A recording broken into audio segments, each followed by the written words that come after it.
Pope Leo XIV knelt on the cold stone floor of the Vatican necropolis alone at 3 minutes past 10 in the morning and pressed both palms flat against the ancient wall directly above the bones of St. Peter.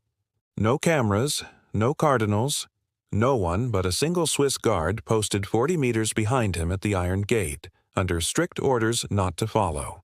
The Pope had descended without announcement. He carried something small in the inner pocket of his white cassock, something no one in the Vatican had seen before that night, and he did not intend to bring it back up with him. What he left at that tomb, and why he chose to do it in total darkness 2 days before the feast of Saints Peter and Paul, would not become known for nearly 72 hours.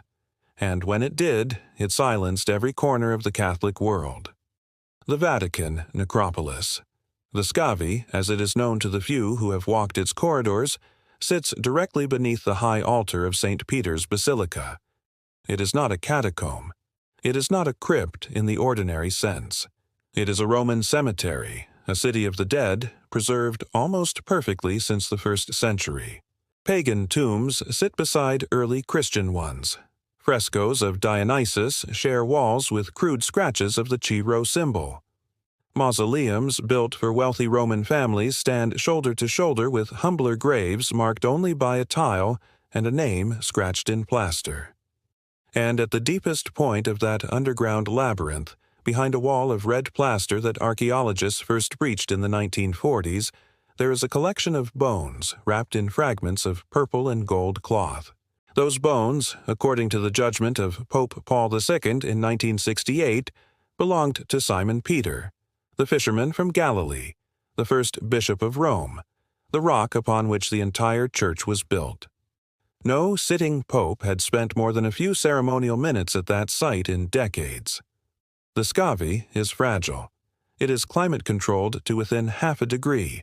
Humidity must remain constant, or the ancient frescoes flake and fade.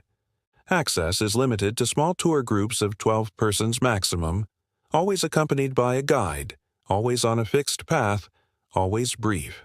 What Pope Leo XIV did was none of those things. He went alone. He stayed for over 4 hours, and he left something behind that no pope in 2,000 years of the Church had ever placed at that site. But to understand why, you need to know what happened in the days before. It started on Tuesday, June 24th, a routine meeting of the Dicastery for the Causes of Saints.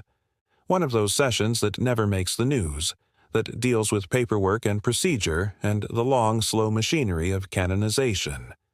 Pope Leo was not scheduled to attend. He had no formal reason to be there.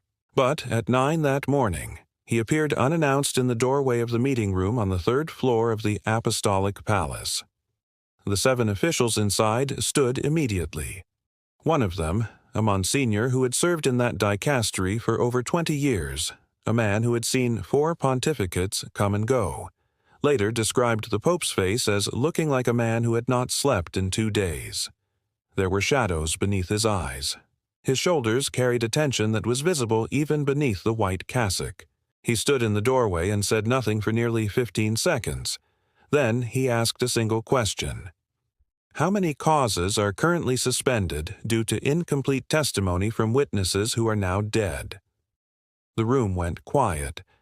The kind of quiet that descends when a question reveals that someone has been thinking about something no one else considered important. The secretary of the dicastery fumbled through documents.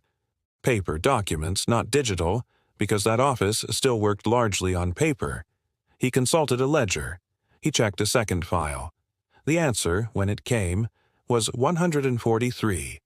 143 men and women whose path to sainthood had been permanently halted because the people who knew them best, the witnesses to their holiness, the neighbors who saw their charity, the parishioners who felt their presence, had died before their testimony could be formally recorded. Pope Leo absorbed the number. His jaw tightened slightly.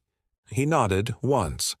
Then he said, very quietly, in a voice that barely reached the far end of the table, "We are burying our saints in procedure." He left the room without another word. That evening, his private secretary found him in the chapel of the Apostolic Palace, not praying or not praying in any visible way. He was sitting in the second pew, hands resting on his knees, staring at the tabernacle. The small red lamp flickered beside it. The chapel was otherwise dark. The secretary waited. He had learned in 13 months that Pope Leo was not a man you interrupted. You waited until he was ready. Nearly 10 minutes passed. Then the Pope spoke without turning around. "I need to go below." The secretary understood immediately. There was only one place beneath St. Peter's that the Pope would refer to in that tone, with that weight, with that particular gravity in his voice. But the request was extraordinary. Access to the scavi at night was unprecedented in modern memory. The necropolis had strict environmental protocols established over decades of conservation work. The Fabbrica di San Pietro, the office responsible for the maintenance and preservation of the basilica, had security systems, humidity alarms, and temperature controls. No pope in the modern era had ever requested a private, unscheduled nighttime visit to the tomb of St. Peter. The secretary made the calls. The head of the Fabbrica resisted initially. The commandant of the Swiss Guard asked tactical questions. A senior archaeologist, a woman who had spent 31 years studying the necropolis, raised concerns about climate control. Every one of them asked the same question. Why? Every one of them received the same answer. The Pope did not say. But they agreed, because when a pope asks, the machinery moves. By Wednesday evening, the arrangements were in place. The environmental systems would be adjusted to accommodate extended human presence. A single pathway would be cleared and swept. The archaeologist would wait at the entrance in case of emergency, but would not accompany the Pope inside unless called. The Swiss Guard would secure the basilica above and post one man, one only, at the necropolis entrance gate. Wednesday night passed. The Pope attended Vespers, dined alone, and retired early. His valet noticed a desk lamp burning past midnight and the sound of pen on paper continuing for over an hour. At 2:45 on Thursday morning, June 26th, Pope Leo XIV rose from his bed in the Casa Santa Marta. He dressed in his white cassock without assistance. He placed something in his inner pocket.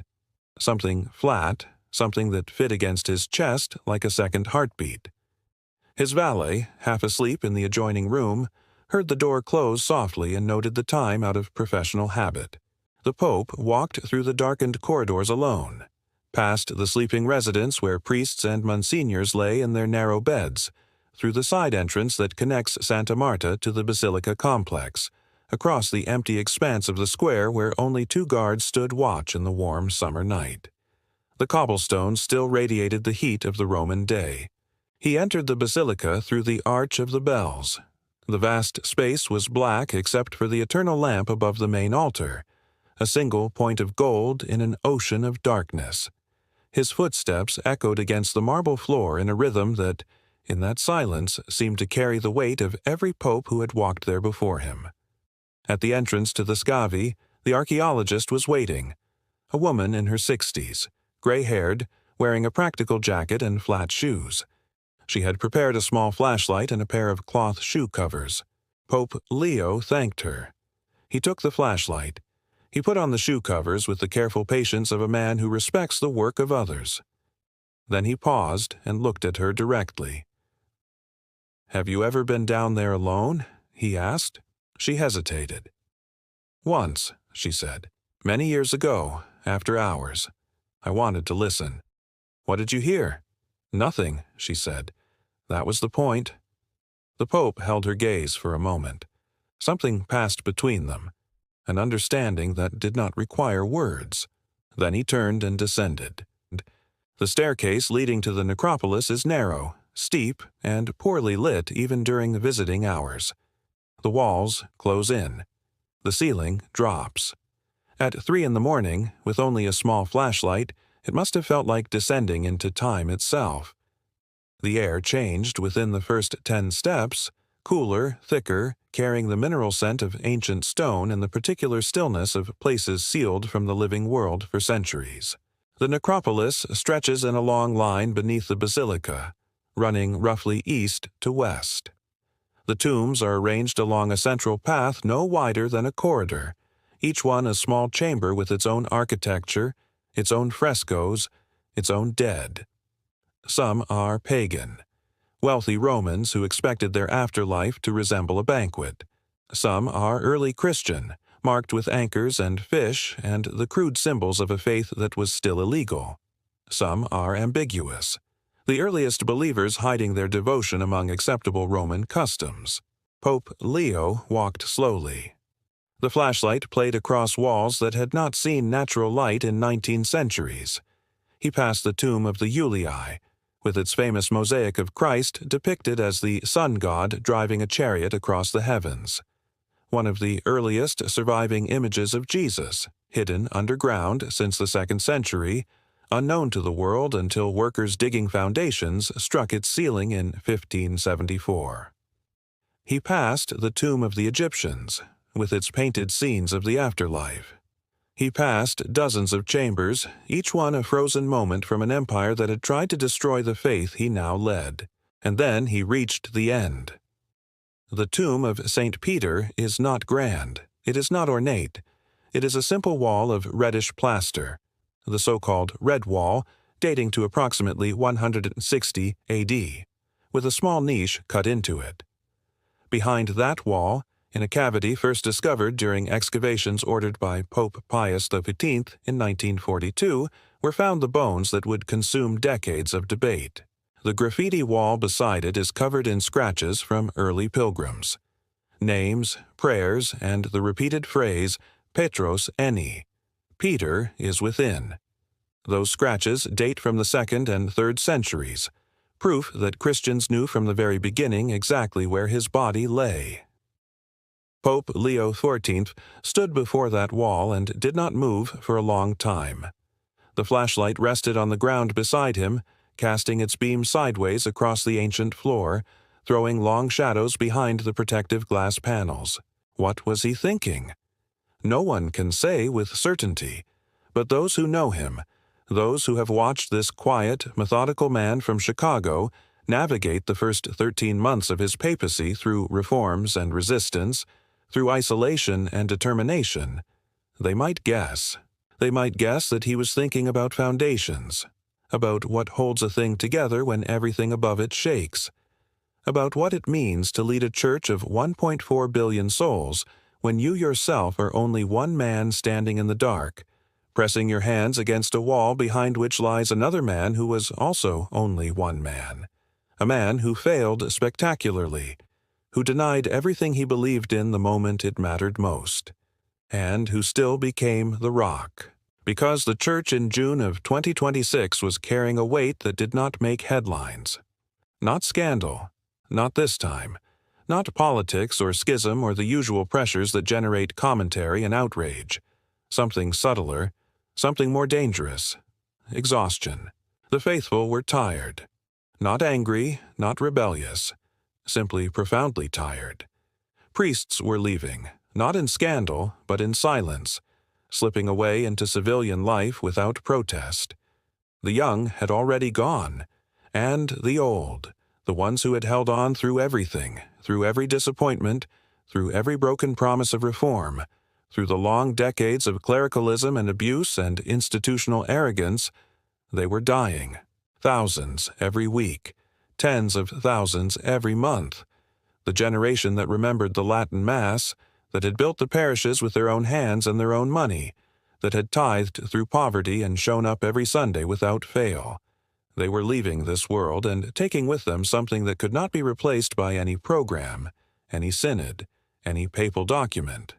They were taking memory, living, breathing, embodied memory of what the faith had been before it became a debate. Pope Leo knew this. He had said it publicly more than once in his characteristically blunt way, "The Church is losing its memory, and a church without memory is a church without identity."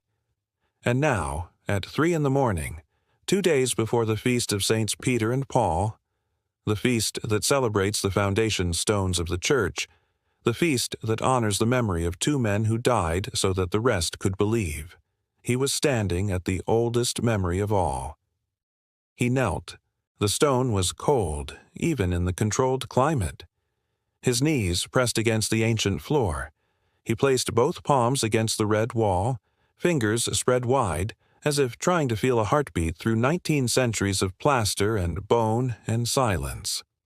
And then he reached into his cassock and removed the object he had carried from his room. It was a letter, not a decree, not a papal bull, not an encyclical or a motu proprio or any of the formal instruments of pontifical authority. It was a letter, handwritten on plain white paper, folded twice, written in his own hand, with the pen his mother Mildred had given him decades ago when he left for the seminary. He had written it the night before, alone in his study at Santa Marta. No drafts, no copies. No one had read it. No one would ever read it, because what he did next made that permanently, irrevocably impossible. He folded the letter once more, carefully, precisely. Then he leaned forward and slid it into the narrow gap between the red wall and the protective glass panel that shields the niche from visitors. A gap no wider than a fingertip, a space that exists only because of the imperfect meeting between ancient masonry and modern conservation. The letter slipped in and disappeared, pressed against the ancient plaster, against the very wall that has guarded Peter's bones since the reign of Constantine. He was speaking to Peter directly, privately, in a way that no one, not a cardinal, not a journalist, not a historian, not a future pope, would ever intercept. And then he did something that the lone Swiss guard, who could not see him, but could hear the faintest echo carrying through the stone corridor, later described with visible emotion when speaking of it privately. He heard the Pope begin to speak aloud, not in Latin, not in Italian, in English, his native tongue, the language of his childhood on the south side of Chicago, the language his mother had used to teach him his first prayers at the kitchen table, the language in which he had first said, "I believe." The guard could not make out the words. The acoustics of the necropolis swallowed them, bouncing syllables off ancient walls until they became formless sound. But the tone was unmistakable. It was not the voice of a pontiff addressing the faithful from a balcony. It was not the measured cadence of a homily or an encyclical. It was the voice of a son speaking to a father, broken in places, steady in others, rising and falling with the rhythm of a man who had held something inside for 13 months and was finally letting it out. He spoke for nearly 40 minutes. Then silence. Pope Leo remained on his knees for another hour. The archaeologist, waiting above at the entrance, checked her watch repeatedly. The Swiss guard shifted his weight and controlled his breathing. The environmental sensors registered a slight but sustained rise in humidity in the innermost chamber. Consistent, the archaeologist later noted, with the precision of a scientist who records everything, with prolonged human respiration in a confined space. At 7 minutes past 7 in the morning, over 4 hours after his descent, Pope Leo XIV emerged from the narrow staircase into the service corridor beneath the basilica. His white cassock was deeply creased at the knees. There were faint marks of reddish dust on his palms. His eyes were red but dry. His face carried an expression that the archaeologist, who had personally met 3 popes in her long career, said she had never seen on any of them. Peace. Not the diplomatic peace of a man who has negotiated a settlement. Not the resigned peace of someone who has given up fighting. The active, absolute, radiating peace of a man who has set down a burden he carried for so long that he had forgotten what his body felt like without it. He thanked the archaeologist simply. He thanked the guard. He said nothing about what had happened below. He offered no explanation, no context, no summary. His silence on the matter was total, and in its totality, more eloquent than any words could have been. He walked back across the square as the first golden light of June touched the eastern face of the basilica dome. The city was still sleeping. Rome never wakes early in summer. The heat teaches patience. The only witnesses to his return were the dawn itself and the 2 guards at the Arch of the Bells, who saluted and asked nothing. He did not mention the visit for the rest of that day. He held audiences. He reviewed documents.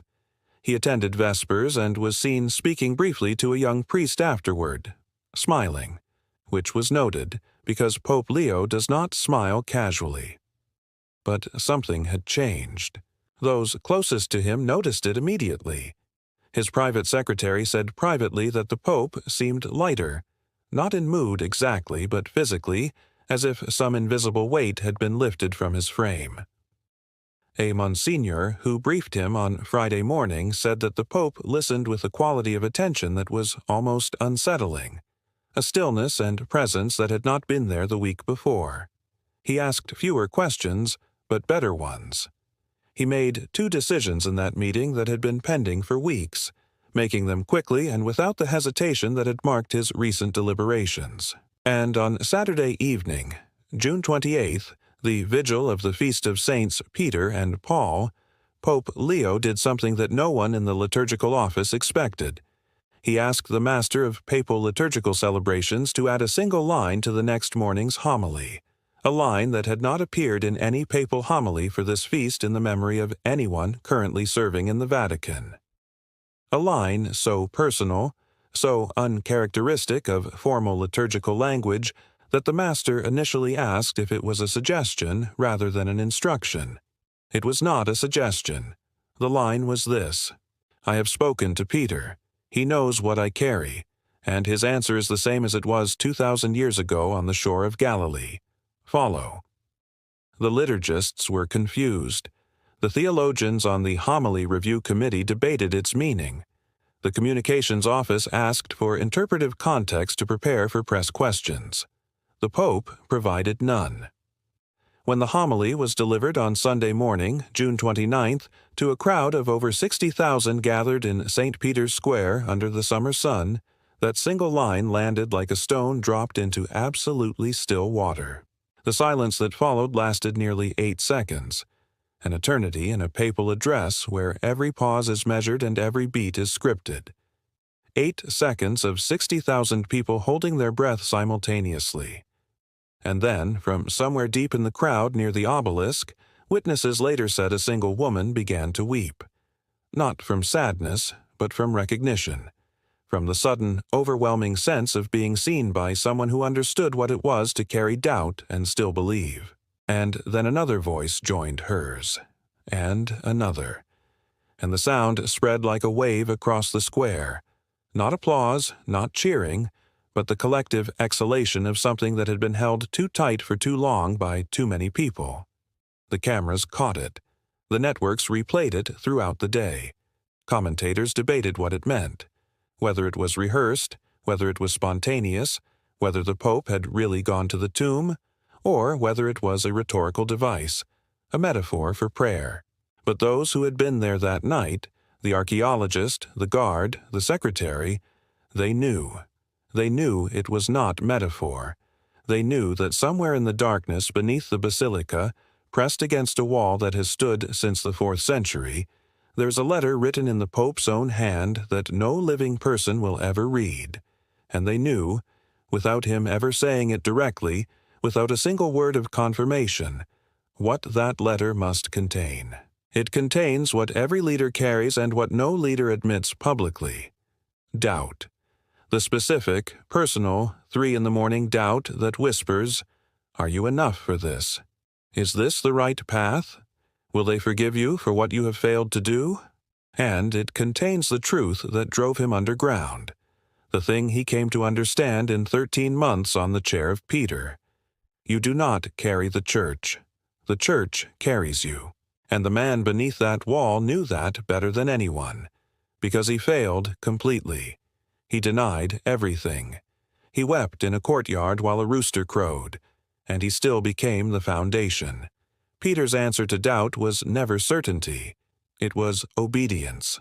Follow, even when you do not understand, even when you have already failed. The letter will never be recovered. Pope Leo has never spoken of its contents. When asked directly by a Vatican correspondent the following week whether he had visited the Scavi, he answered with characteristic brevity, "Every pope goes to Peter eventually. I simply went sooner than most." But the archaeologist, the woman who spent 31 years in that underground city, who knows its stones better than anyone alive, said something else. Speaking privately, weeks later, to a trusted colleague over coffee in a quiet Roman cafe, she said, "I have watched hundreds of people descend into the necropolis. Thousands over my career, tourists, scholars, cardinals, 3 popes before him. They all go down carrying the weight of what they hope to find." She paused. "He was the first one I ever saw come back up lighter than when he went in." Then she added, "I think he left more than a letter down there. I think he left the part of himself that was afraid." The Feast of Saints. Peter and Paul has been celebrated on June 29th since the earliest centuries of Christianity. It marks the martyrdom of the 2 pillars. Peter, crucified upside down on Vatican Hill because he declared himself unworthy to die in the same manner as his Lord, and Paul, beheaded on the Via Ostiense because Roman citizens were granted the mercy of the sword. It is a feast of foundations, of the price paid so that everything after could exist. In 2026, it became something else. It became the day that a pope, a quiet, deliberate man from Chicago who spent decades in Peru, who entered the Augustinian order as a young man seeking purpose, who never campaigned for power and received it in the most overwhelming form the Catholic world can bestow, reminded 1.4 billion people of something they had forgotten. The Church is not built on documents or decrees or canon law. It is built on a conversation between one human being and another, across time, across death, across the impossible distance between a modern man kneeling on cold stone and a first-century fisherman whose bones lie beneath. "Follow," Peter said 2,000 years ago, standing wet and shivering on the shore of Galilee at dawn, and Pope Leo XIV, alone in the darkness beneath the greatest church ever built, answered. No one heard what he said. No one will ever know the precise words he wrote on that plain white paper, now sealed forever behind the red wall, but the Church felt it, in the homily, in the 8 seconds of silence, in the tears that swept across St. Peter's Square on a Sunday morning in June. Some things do not need to be heard to be understood. Some conversations do not need witnesses to change the world. And some letters are not written for the living. They are written for the foundation.